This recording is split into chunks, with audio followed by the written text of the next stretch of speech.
Hello, I'm Monica Price and welcome to Cuppa TV. On today's show we have a singer-songwriter who's helped raise over $30,000 for Amnesty International. We welcome Pete Colorado. Staying with the music, we welcome musical artist Nathaniel who joins us in the studio today to share his story.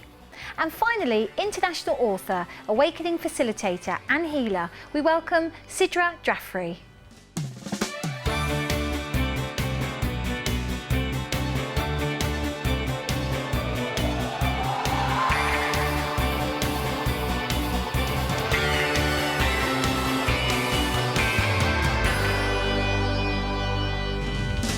My first guest is a man who, after entering a competition, helped raise awareness and money for Amnesty International. We welcome singer-songwriter Pete Colorado. Pete, welcome to Cuppa TV. Thank you very much. Wonderful to see you here. It's wonderful to be here. Pete, tell us about your career. I mean, you've been in the music industry for a while now.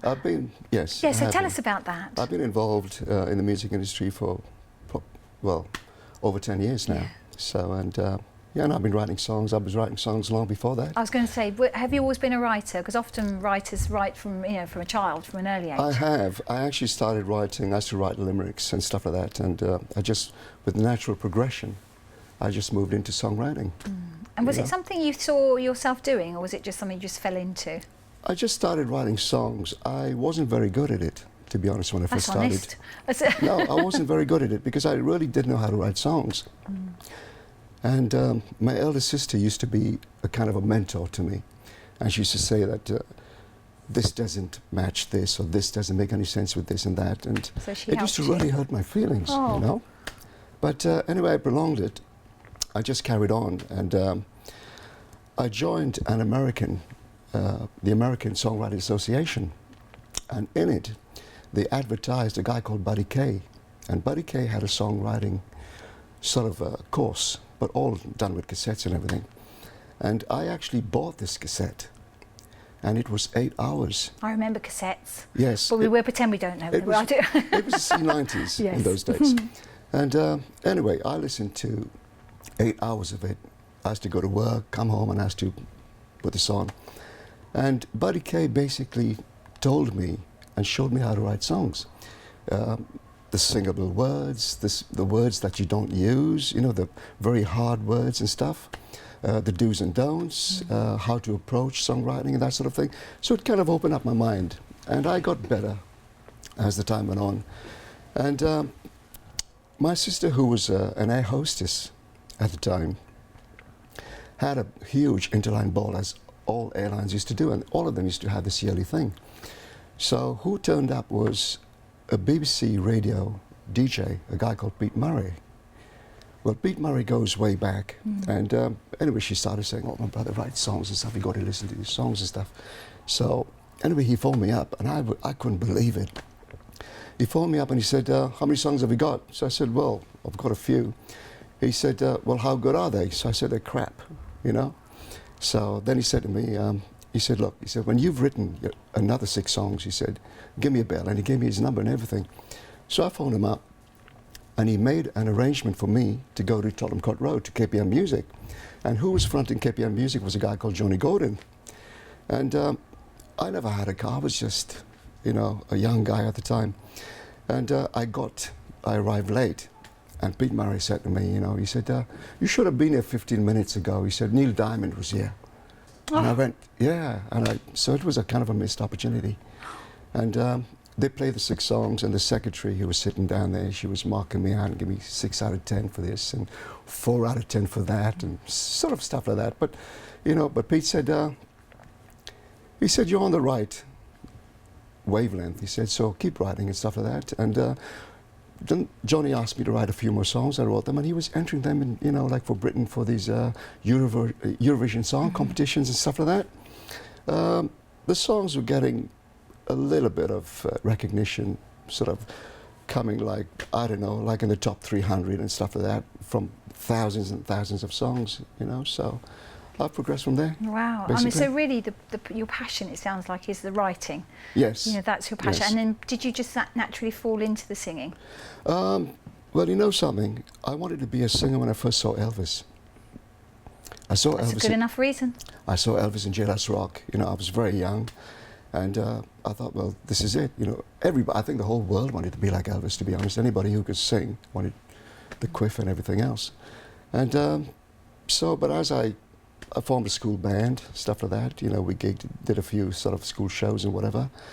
And then when I left school, I fell into some other musicians, guys I was working with, and we formed a band, and we never really got off the ground from rehearsal. You know, one of the other guys, the drummer, was stolen from another rock band, went and played with the Foundations or something like that. And so I just progressed, and I just carried on writing songs, and that's the way I did. And as I recorded them, from what I could afford, I would go into demo studios and, you know, just record them, whatever. What are you doing now? So you've got an album, haven't you? Yes, I've got Tell us about an album, that. Faith and Imagination. Well, how Faith and Imagination came about was quite basically, I hadn't actually written songs specifically for Faith and Imagination. I had joined the world's largest independent A&R company called Taxi, which is American. And I was invited over as one of the members for these songwriter conventions.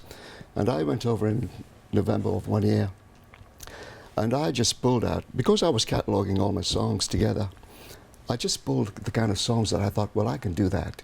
Now that's the kind of song that I would do live. So I picked a selection of songs, and I compiled them into a CD, just a rough CD, and I went to America. Well, while I was there, I met a guy who used to write songs for Britney Spears and Backstreet Boys, a guy called Jason Bloom. I had Jason as a mentor for 10 minutes, and I walked in the room and I couldn't find Jason. Jason grabbed my arm and he said, "You're looking for me?" So I said, and I sat down and he said, "Well, what do you got?" So I said, "I've got this CD with 10 songs. So he said, "Well, we haven't got time to listen to 10 songs. I said, "You have."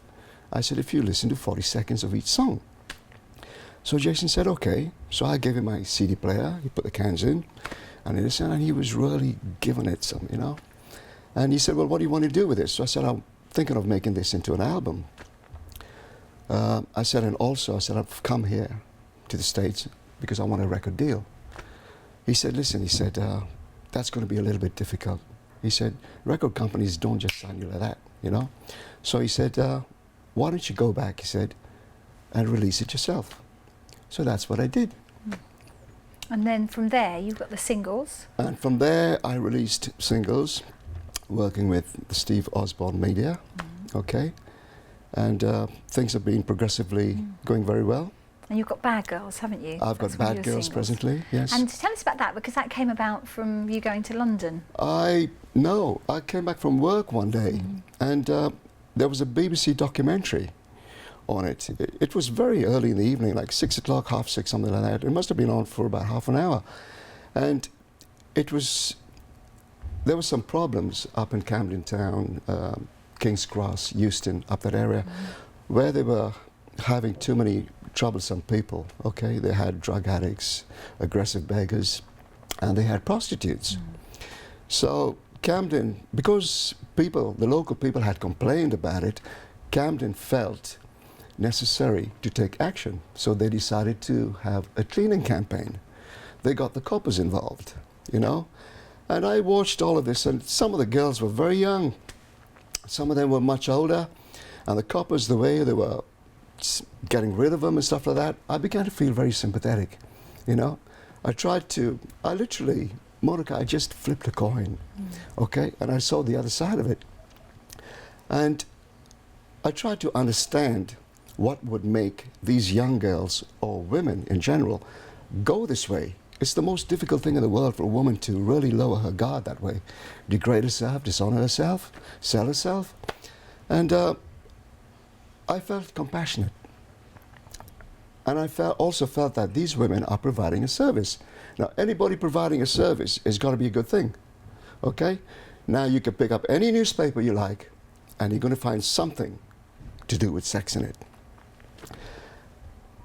A-list people use high-class call girls, okay? Lower down the spectrum, people use these people on the street. There was curb crawling going on, traffic was being slowed down at night, coppers decided to do something. And because of this, I decided to see the other side of the coin, and I thought, well, all women who do this are not necessarily bad, okay? They could have been forced into it by pimps. They could have been forced into it because of money problems, relationship problems, but they were also helping relationships, because why else would you go to people like this? If you're not getting it at home, you're getting it from somebody else, okay? So out of that, you decided to write. And I decided to write Bad Girls. And I said bad girls are nice because chances are they're pretty good people.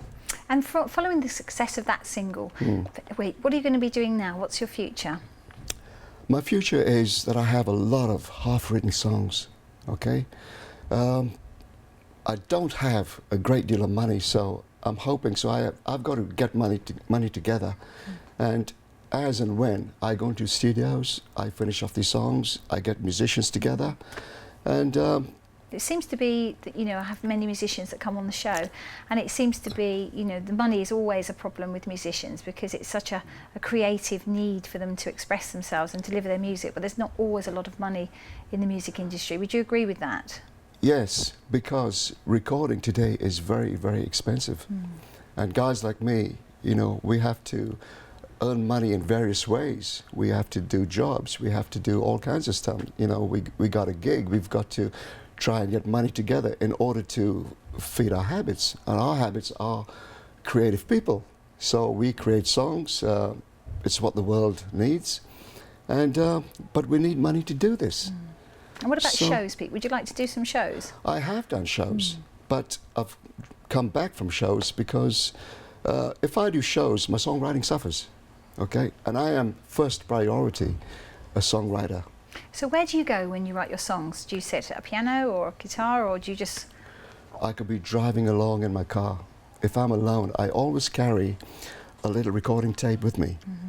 You never know when ideas are going to hit you. You know, something you say to me today, I could be in a song, might give me an idea. Okay, so let's see what happens. I read magazines, I listen to the news, I listen to people's conversations. People tell me something that rings, okay? We're just kind of glued to that, you know? I think it's because we've been writing for so long, these things become automatic, you know? As soon as you say something, the alarm bells go off. And I remember these sort of things. I mean, Stevie Wonder, okay, who's one of the most prominent songwriters around, took 12 years to write I Just Called to Say I Love You. 12 years. So if it takes Stevie that long sometimes, I'm not saying all songs happen that way, but occasionally songs that you really work hard at, because you're creating them yourself and you're trying to build around an idea, it takes time. And sometimes, like you say, you write half a song maybe, and then you'll leave that for maybe months, years, and then you come back to it. Yes. And then you look at it and think, yes, that's quite good, and then you just add to it, or is that how you do it? You know something? I've got a lot of half-written material, half-written songs around in various books, okay? I have a little notebook only for song titles of songs that I will be writing in the future, but with little notes as to the kind of mood I'm in that present time, as to why I want to write a song like that. And what genre of music would you say, Pete, that your music fits into, or would you write songs for all different genres? I think somebody once, years ago, EMI offered me a contract on one song, okay, on a song that I've got on Faith and Imagination called I'm Gonna Make It. And the guy turned around to me and he said, we really like this song. He said, what would you like to do after that? So I said, I'll give him a rock track. And he said, you'll die a death. So I said, what do you mean I'll die a death? He said, because, he said, we need to categorize you within a certain area. I said, stick me in miscellaneous. I was going to say, as a songwriter, is that how it works, it operates? Do you have to be in a certain category, or can you just write for all different genres? How does it work? Record companies don't like you deviating from a particular genre. So if you're in soul, stick to soul. If you're a pop rock artist, they want you to be a pop rock artist. If you're a reggae artist, they want you to be a reggae artist. They don't want you moving around. But I mean, to hell with it. I'm a songwriter, you know?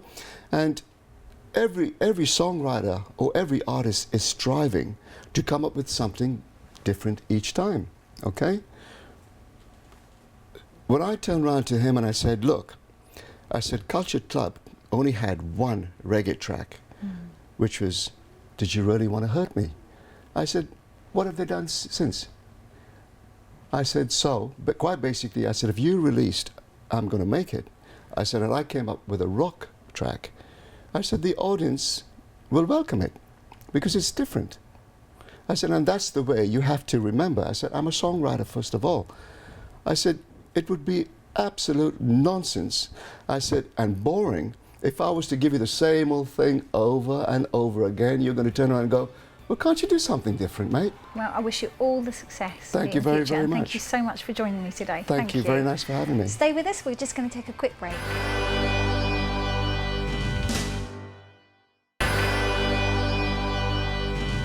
Welcome back to Cuppa TV. We now welcome local musical artist Nathaniel Shaw, who's using his music to express his views on life. Nathaniel, thank you so much for joining me. You're right. Wonderful to see you here on Cuppa TV. So Nathaniel, tell us a little bit about your life and how it all began for you.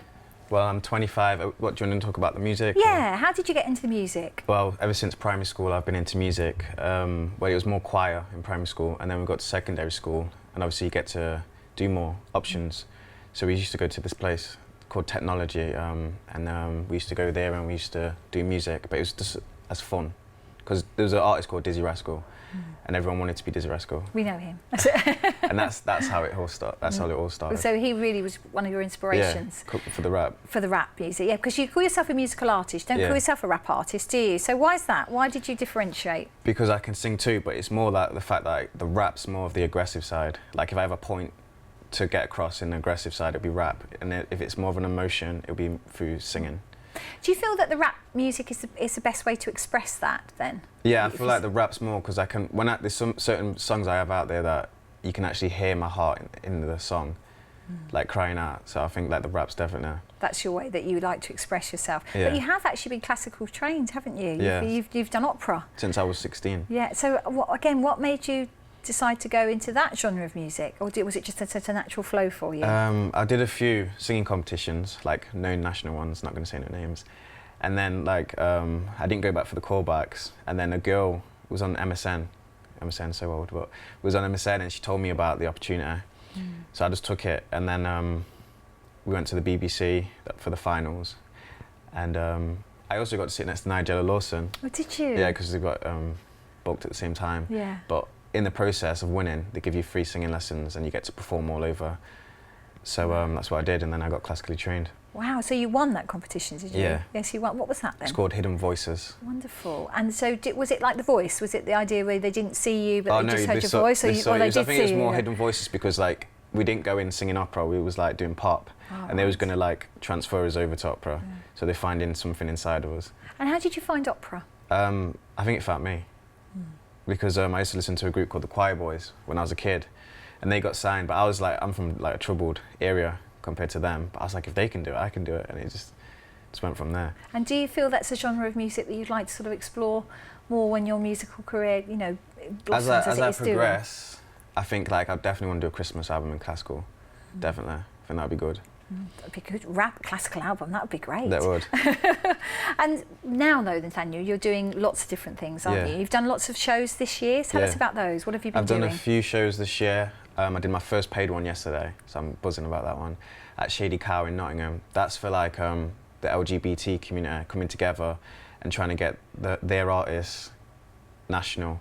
So I think it's a good look. For my friend Emily Franklin, I performed at Nottingham Pride, which was a good show. It was a good turnout, and then I've done a few other shows in the progress. Is it hard, Nathaniel, when you first start out in the business? Is it a hard start for you? Yeah, it's been difficult because I feel like, not to blow my own trumpet, but I feel like I'm one of the best in the UK, not just the Midlands. Like, because what I'm saying is genuinely real stuff. A lot of people try and brainwash the youth to think it's all right to go to prison or all right to do this, lead this certain life when it's not. And I'm trying to tell like the truth, and it's like I'm not getting heard. And was that stem from your own past experiences, Nathaniel? So tell us about those. Well, basically, when I was 9 months old, I went into care, but I didn't realise that till a couple of years ago. I had to read it on a piece of paper. And then I was in there till I was about 18. And it was just like a troubled upbringing. I didn't really get to see my mum much. My dad died when I was 9.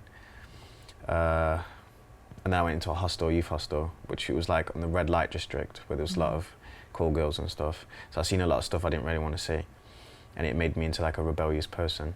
So it has been troubled. I've been in, like, I had little scrapes with the law, but like I'm not really trying to get involved in that lifestyle. I'm trying to show people there's more to life. And what brought you out of that lifestyle, Daniel, would you say? Did your music help you? Yeah, I'd say my music definitely, because when you're writing music, you take a step back and you actually like look at it, and then you look at the whole different situation. And it's also to show people in care as well that just because you come from that doesn't mean you have to end up the way that most of us do go. Most of us do end up in prison, but I want to show that we can be stars too. And that's my point. That's why I'm doing it. Why do you think that is, though, Nathaniel? Why do you think so many people do go down a path of crime? I think it's because it's like expected of kids in care. Like when I was coming up, I remember when I was a kid, I got a football trial in London, and it was like, yeah, we'll definitely pay for you, because not many kids in care like do stuff like this. Like they all end up going to prison, and it's stuck with me since then. It's because it's like they expect us to go down that road, because there's not much hope for a kid in care, and I want to prove that there is hope for us, and I will fly the flag high for everyone. So how can your music do that? What are you going to do? By like, I just speak like where I come from, and I'll always hold it down for my like people, as in with like even the gay community, and like I'll always represent for these people, like regardless how big I get, I'm trying to bring them through too. I'm trying to open the door for us all, and that's what my message is. That's what keeps me going. Do you think there's a lot of prejudice still in music and in life in general against people who say, like you say, in care, and people who are seen to be different and just want a different path of life? Yeah. Do you feel that you know that there is a prejudice against people that just want to have something different? I think not within the music industry when it comes to care, because a lot of people, especially with rap, there's a lot of people that come out of prison and start rapping. It's something for them to do to keep them out of trouble. But with the gay side of it, especially in the rap industry, yeah, definitely there's prejudice, because they don't understand that gay people, they're not all like camp. We don't all dress up like girls. Like people are different. People are normal people just like everybody else. But they don't see it. They use all them homophobic words, and it's not nice. Like I expect a gay person to be themselves in the world, not just in the industry, if you're always going to put them down. Just respect, really. Yeah, it's respect, but it's just like now the gay people are going through like what people did like when there was different colours. It's the same how people see it.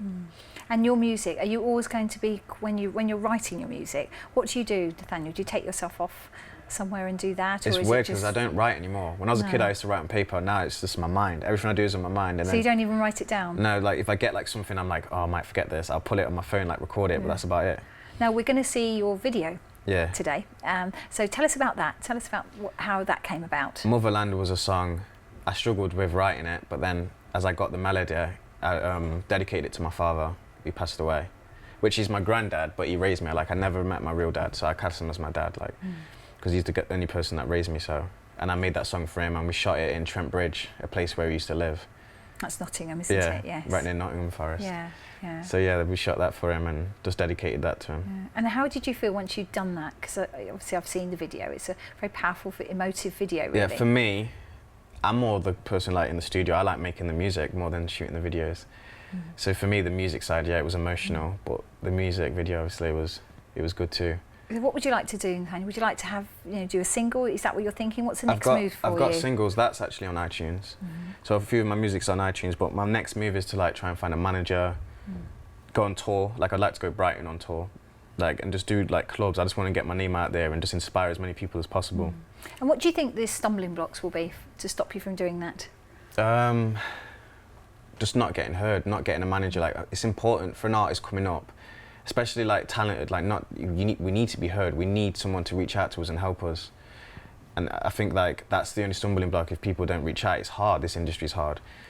But I feel like if someone picks me up and helps me, I think definitely we can do this. And do you think that social media is a powerful tool for a young artist like yourself? Yeah, definitely. I think for me personally, Facebook and Instagram are more powerful. Like Twitter's good for someone who's a more known.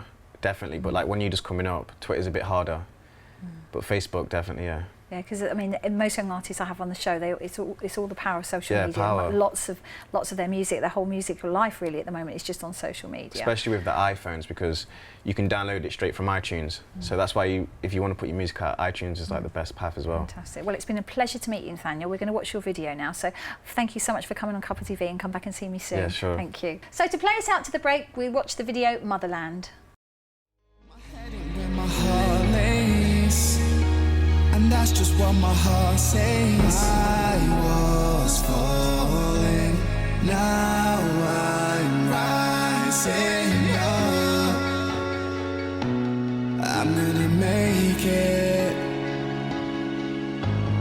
I was falling, now I'm rising up. I've got a spaceship.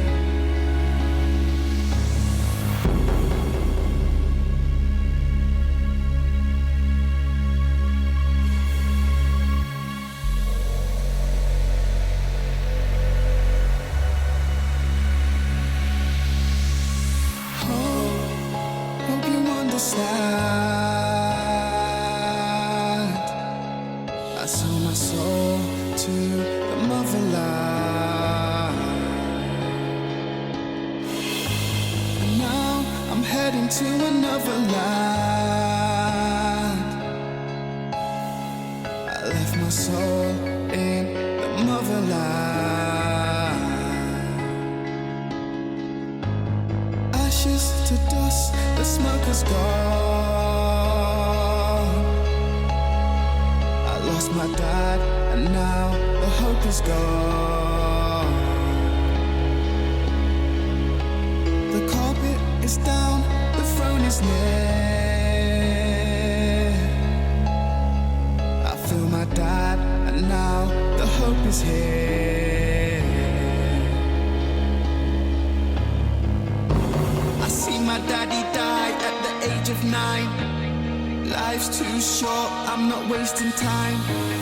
They can take my soul, but they can't take my mind. Why should I give a shit when it takes to shine?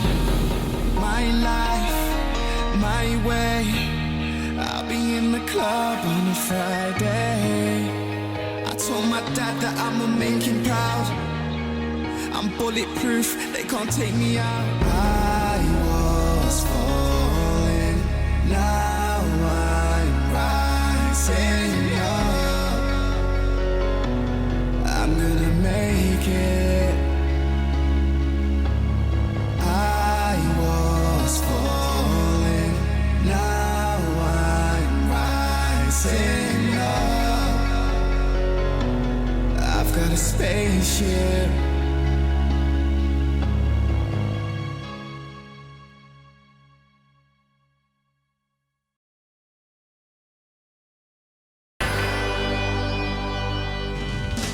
Welcome back to Cuppa TV. My final guest today is a lady that's seen global success with her work and runs global events, and we welcome author and healer Sidra Jafri. Hello Sidra, thank you so much for joining me on Cuppa TV. Thank you very much. Wonderful to see you. We've obviously got your books to talk about, but Sidra, let's go back and talk about, first of all, how it all began for you and where you've actually find yourself now. From the beginning, it all started. To be honest, I wasn't aware, or I wasn't awakened rather, until late 20s. So I was born in Pakistan. I was one of 3 sisters. My dad was, I didn't know at that time, but he was abusive in a way. And I think it's more of a cultural thing, because I thought everybody got beaten. No, I didn't realize that that's not normal to be beaten every day or being repressed. And then later I realized it was the cultural thing where girls versus boys. So we were 3 sisters, and my dad obviously wanted a boy. And then life carried on, and at 19 I did my first degree and I got married off to UK. And I came here, and to be honest, it wasn't arranged, but it was my choice, because I wanted to get rid of that hell so badly. You wanted to leave behind. Yeah, I wanted to leave behind. I thought, okay, that's my best possible option. So I made that choice and moved to UK. Little did I know that, you know, when I moved from one hell, I'll find myself in a frying pan. You know, I was still depressed. I was still anxious. at 19, I found myself pregnant, and I had a baby by the time I was 20. It was such a cultural shock that I, tried to take my own life, didn't work. And it was in 2003 was my last attempt where I took an overdose, and I just prayed that just take me. And when I opened my eyes, and I came from a religious background where my mother said, just pray.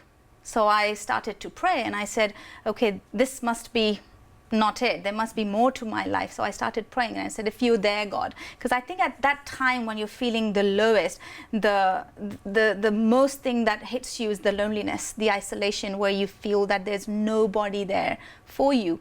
So I said to God, if you're there, show me, tell me, what am I supposed to do? And something amazing happened. I recall the words of my teacher. When I was 19 and they found out I was moving to London, my teacher called me in his office and said, look around this college, Sidra, there are over 200 students, and all of them have a dream to make their lives better, but they can't afford it. God is giving you an opportunity to go to the land of education, which is UK. And he said to me, leave everything, never leave learning. At that time, I thought, what rubbish, I'm never looking at books again, because my Prince Charming is here and I'm going to live happily ever after. And those were the words, they say when the student is ready, the teacher appears. And those words just struck me, and I woke up and I said, right, I'm going to educate myself. And I said to my husband then, I said, I'm going to do my second degree. He jokingly said, nobody can win an argument with you, why don't you do a law degree? I said, fair point. And I started doing a law degree whilst having kids and looking after the household. I had this desire that there is more, I'm missing something. Because in all honesty, my life on the surface looked okay. I had a decent husband, good house, good income, 2 boys, which is like in our society, in my culture, a huge thing. But something was missing. I was still feeling depressed. So I took up criminology and psychology in my final year, and that really hit home. And I thought, who wants to save them? I want to fix their minds. And then in my final year, I took up a hypnotherapy course. And that's where my true awakening began, the power of the subconscious mind. And I became aware that my issues that I'm currently fighting are not right now. They are back from the childhood, the decisions I made, the things I witnessed, the agreement I made to myself that I will never be good enough, or whatever I was told, I believed that. And I was fighting a ghost. And that was because of all your past history. And obviously it's had a huge impact on your life. And in the book, you've written about all what you've just been describing. And how has that left you now? I mean, at what point did you suddenly think, right, this is it, I'm going to change? Was that when you were just coming through your degrees? It was an organic process. I wish I could tell you an epic story of my awakening, but it was such a gradual cognitive shift in reality that I didn't even realize I was changing. And I have to accredit every single bit of my change to education, my desire to know more, to learn more. And did your bad experiences, obviously in your past with your family, and then obviously your marriage and your children, and as you say, on the surface everything appeared normal, but you were suffering from depression, was that something that was quite key for you to say, right, I'm going to change my life? Yes. I'm going to turn this around. 100%. And that courage, I needed to have courage, because I was doing something that was so off the norm, where especially in my family, it's unheard of. And when I decided I'm getting divorced, and the only reason I felt that was because I was in the wrong life. I was someone's mother, someone's daughter-in-law, someone's sister-in-law, but I wasn't me. Lights are on and there's nobody home. And this journey, the 9 Principles of Awakening, were the foundation of helping me discover what's me, what's not me. And my depression, Monica, I traced it all the way back through healing and therapy. I realized when I was born as a second daughter, my mother went into depression because she didn't know how to tell the in-laws that she has a second daughter. And the process is in the book, when I went back in time, I had a vision that my mom was depressed, and me making a decision that I'm not wanted. And that led entire lifetime of self-harm, suicidal attempts, attention seeking. And only when I lifted that it's more like a 1 minute wonder when I realized point of creation of that and shifted it. It's almost like something lifted. Did something change? Something changed within me. And that's when I decided, wow, a lot of us are actually living someone else's experience, someone else's decision. You know, our script of life is created by the time we're 3. The type of job we'll have, the type of people we'll marry or be with, the type of health we'll have. It's all like a sponge into our psyche. And a lot of us are unaware that we have a choice. That's when I made it my mission to help people to recognize that you always have a choice. And as you say, it takes courage, because you probably felt that after you'd gone through your process of awakening, you, as you say, you probably felt that it was all those years of not being a boy. Yes. Is that what you would say? It was that kind of the pinnacle thing. So not being a boy, not being good enough, and not being good enough really took you on your journey until you got to where you are, you know, now, of course. 100. And I truly appreciate, you know, if I look back in my life, I appreciate every single event of abuse, of beatings, of not feeling good enough, because that led me to be this person. You know, because I believe this world operates in contrast, you know, night and day, good and bad, happiness and sadness. And you won't know happiness unless you've experienced sadness. You know, you won't know kindness unless you've experienced unkindness. So I feel the kind, the generous, the loving person I am is because of the contrast that I experienced in my life. Yeah. And I recognize as an awakened person, I hope, that nothing is personal. You know, everybody is doing their best with the knowledge they have. And we go back to courage, that word, because many people would stay and would have stayed in your situation. What was it for you that made you think, I'm just not going to stay? Was it just your strength of character, do you think, Sidra, or was it something else? People say it's my craziness. Yeah.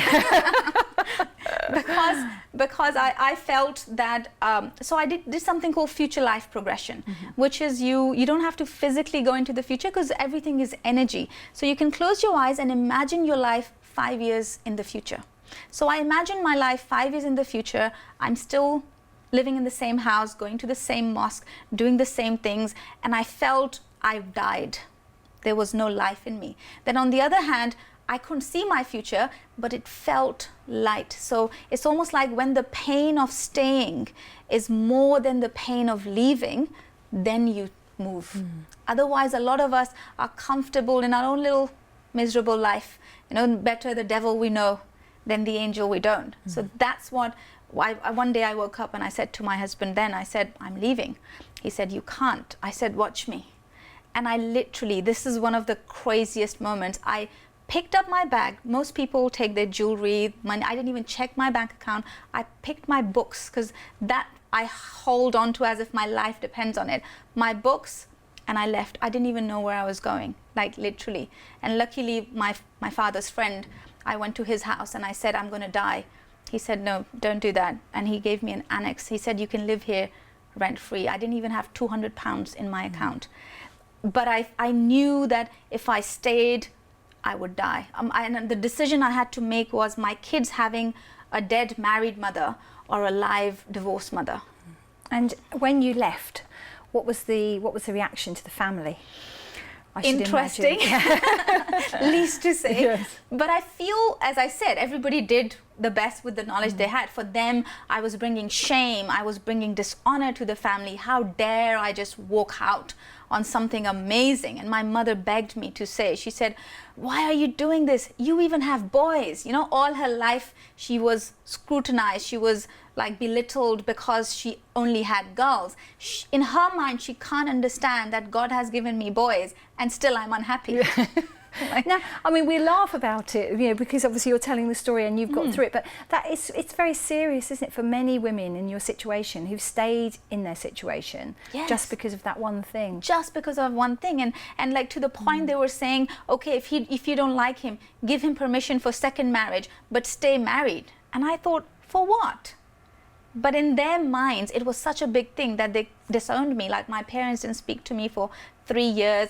My friends, I started getting hate mails from community people saying you're greedy. A lot of people thought I was greed, power hungry, materialistic, who left her family because of ambition and career. Yeah, because like people said, oh, she's become westernized. That's why you shouldn't educate girls, because if you educate them too much, they leave. That was the general thought. And how did that make you feel?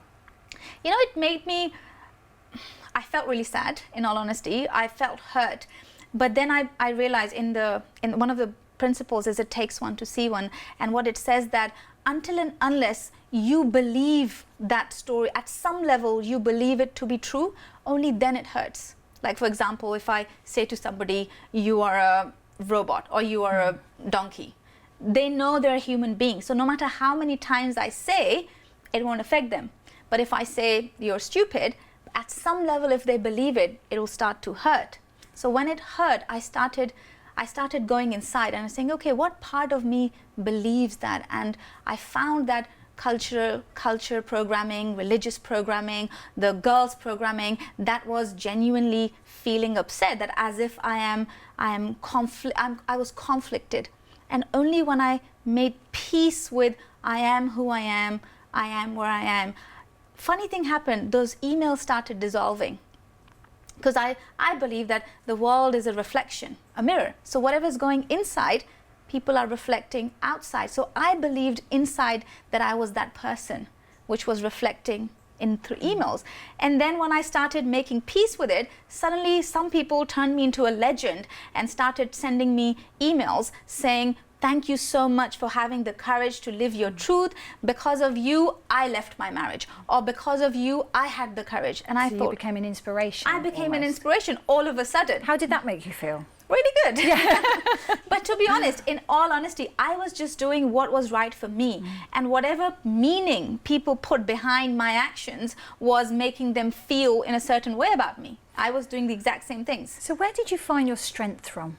Sidra, where would you say your strength came from?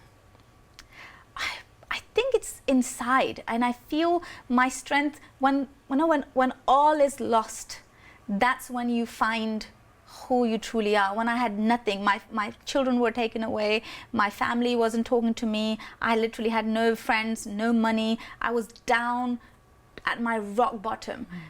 And that's when praying, I guess it's the belief that there has to be a bigger plan than this, like this can't be it, that perseverance of knowing that, okay, take me, I'm yours. I know I'm not supposed to be that person, but I don't know what I'm supposed to be. So following that invisible thread of energy was my savior.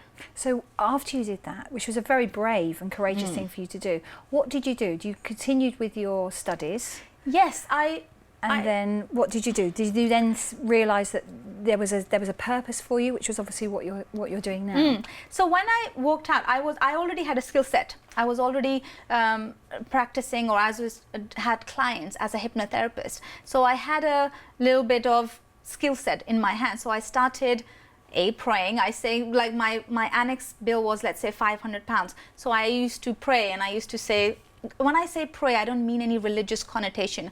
I mean something that's outside of me, something that's bigger than me. More like a thought process. Process, something like a superconscious mind, which listens to me. So I said, please, I want to pay this bill, show me the way. And then somebody sent me an email saying, oh, my friend, you healed her, you know, she was having infertility issues, now she's pregnant, or somebody's weight loss, can you please see me? 5 sessions, £500, annex rent paid. So that's how day to day, I started seeing clients on Skype, zero cost, and building myself up. And then when I fully surrendered, Monica, right people, right situations, just showed up in my life saying, hey, let me help you. Oh, you have an amazing gift, let me help you. And it's just, before I knew it, I was writing a book, an awakening facilitator. My first workshop had 150 people in the room. Even this book, like, people started saying to me, Sidra, do you have a book? Do you have a book? I thought, no, I don't. Like, I'm a speaker, but I'm not an author. An awakening facilitator, just tell us what that means. So awakening facilitator, in my dictionary means that helping them recognize that the life they're living is not truly theirs. You know, we're a result of our programming. Somebody, environment, parents program us, you're going to be a doctor, you're going to be an engineer, you're going to be this, and live such life. And we feel unhappy deep down inside us, but we don't know why.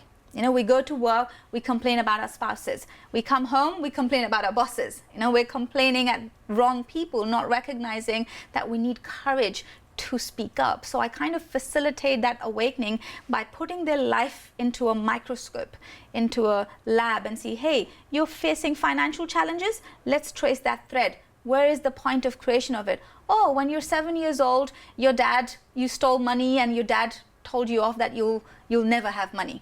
And that decision, you're still living as a financial challenge. Relationships are the main things I've seen, how people experience their first interaction of relationship.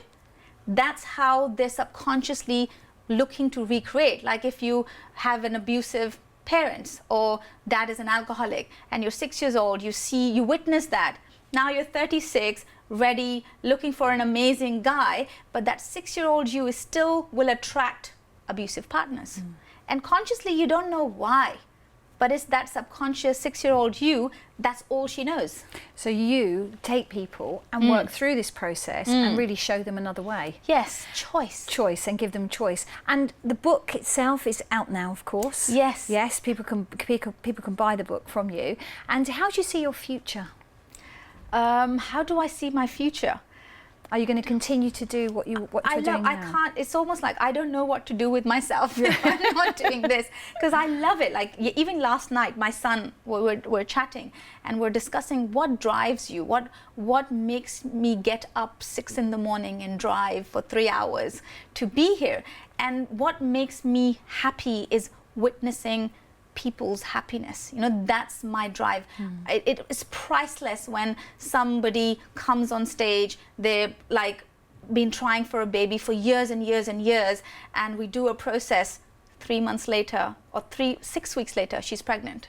You know, it's just, and it's so simple yet so profound. I want to make the tools of awakening accessible across the globe. Yes, and you are. I mean, you're global. Yes. You work with many people across the globe through Skype and various other social. Thank goodness for social media, and the network. That's right. But is that something you're going to continue with that, and presumably that will lead your career maybe onto another path? Yes. Do you keep your mind open with 100%. And one of my dreams is, you know how we have Samaritans, a helpline. I want to create another helpline called Key Life. Keep empowering yourself, and so nobody ever in the world feels they don't have someone.